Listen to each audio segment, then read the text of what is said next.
Hey guys, just a quick one today, and I wanted to talk a little bit about this.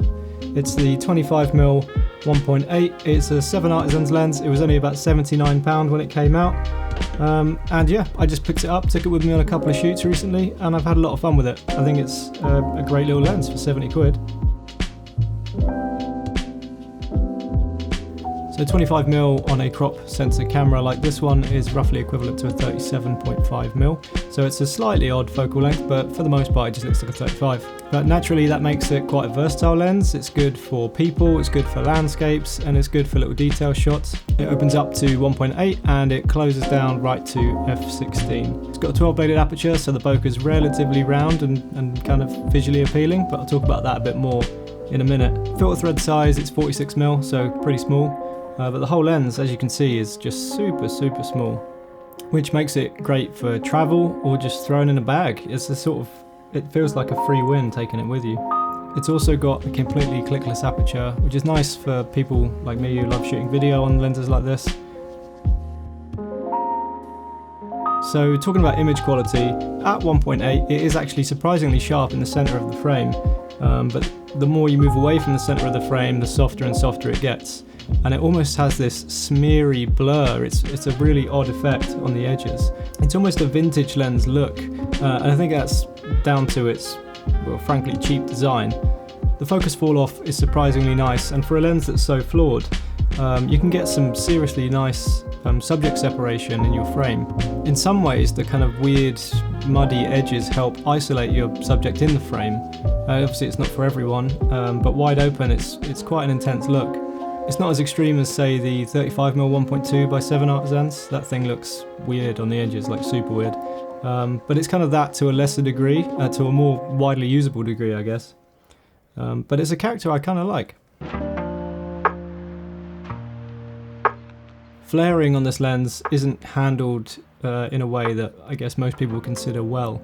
There's a lot of spill and the image gets quite washed out, you lose a lot of contrast, and you get some odd colours coming through. There's a kind of purple flare that shows up in some shots, especially when you're shooting directly into the sun, and it sort of washes across the image. But it's an interesting look, and it's not necessarily detrimental to every shot. It has a strange, almost nostalgic glow to certain edges, and it's something that I actually have grown to quite like. It's obviously not for everything. I'm not going to go and shoot a corporate interview with it. As an added bonus, it's also capable of some pretty tight shots. I think the closest focus distance is like 18 centimeters, which is crazy for something like this. Sadly, it's not all positive talking about this lens. There's a lot of flaws that are just irredeemably bad, sadly. As I said earlier, the edge sharpness is terrible, and even if you stop right down to say f4 or 5.6, the edges still don't get particularly sharp. They sharpen up a little bit, but that weird smearing is still there. The whole focus throw is like 90 degrees from 18 centimeters right through to infinity, which sucks. Sadly, that's not the worst thing about the focus. Focus pulling on this thing is an absolute nightmare. The elements seem to just somehow slightly drift in or out of focus. I don't know how and I don't know why, but it's just an absolute nightmare to get a good focus pull as a result. While I'm talking about the cons of this thing, I should probably mention the build quality. It feels solid in the hand and it seems genuinely well built, but it is the binary opposite of weather sealed.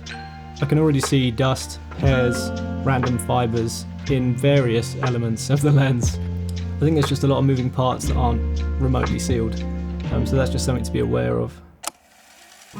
Probably made it sound like this lens sucks, and to be honest, I guess it does suck, but it's also a lot of fun, and for £79, you can get it now today for £79. Like, it's an absolute steal.